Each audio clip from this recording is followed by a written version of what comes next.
What's up everybody, this is Austin with Average Joe Gaming.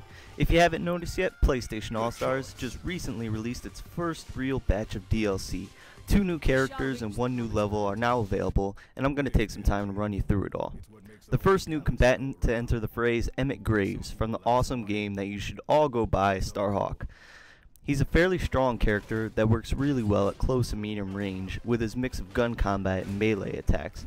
Emmett's power lies in his power to drop different pieces of equipment from the sky, from turrets to drills that mine action points to new guns like rocket launchers and shotguns.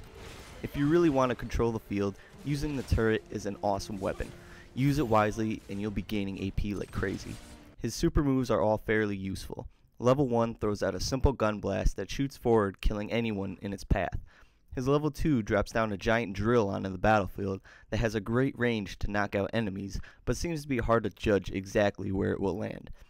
Emmett's level 3 is probably one of the best level 3s out there. He calls in a Starhawk mech, which can be controlled like Sweet Tooth's mech. You can stomp and shoot for one-hit kills, but the most awesome attack you have is your mech flies across the screen dropping bombs on the battlefield. This is so useful because it can be used at the last moment before your super gauge depletes, hopefully causing a couple more kills in the last moment.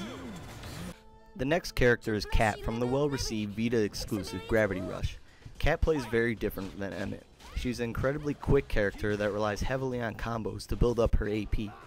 Almost every attack can be linked in some way or another. Like the game she hails from, she's also more at home in the air than she is on the ground. Juggling enemies in the air is the key to owning the match with Kat. Use this to your advantage and watch the wins rack up. Kat's super moves are also pretty strong. Her level 1 has her dashing toward an opponent and ripping out their soul. This has a decent range, making it a great level 1. Her level 2 has Kat rising into the air and raining down a hail of boulders on the field. These boulders can be controlled slightly. This is fairly powerful and can clear a crowd easily, but it's also pretty easy to avoid if you know it's coming. Finally, her level 3 has Kat turning into a half-panther beast that the player has full control over. Use this to chase down your foes and one-hit kill them. While the super lasts long enough to gain about 6 kills if you're good, it's again somewhat easy to avoid. Overall, both characters are great additions to PlayStation All-Stars, each with their own unique story, moveset, and strategies. If you have the game, there's no reason to pick these 2 characters up right now, as they'll be free for another week. If you see this after the fact, I'd still recommend buying them if you're craving some new characters. Finally, Heavenly Sword Wipeout level, Fearless, is also available, giving players a new arena to do battling. This level has you fighting on a pretty basic platform inside the Heavenly Sword universe for about a minute. It certainly looks beautiful, but there's not much to it.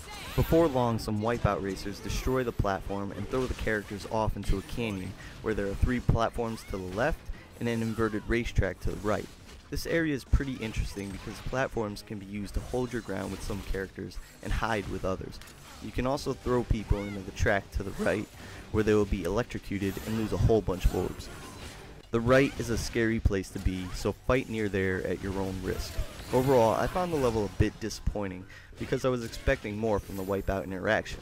But as far as layouts go, it's another nice addition.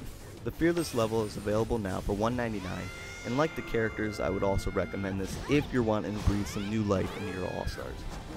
Thanks for listening. This is Austin with Average Joe Gaming. For more news, reviews, and game talk, keep on checking back with AverageJoeGaming.com.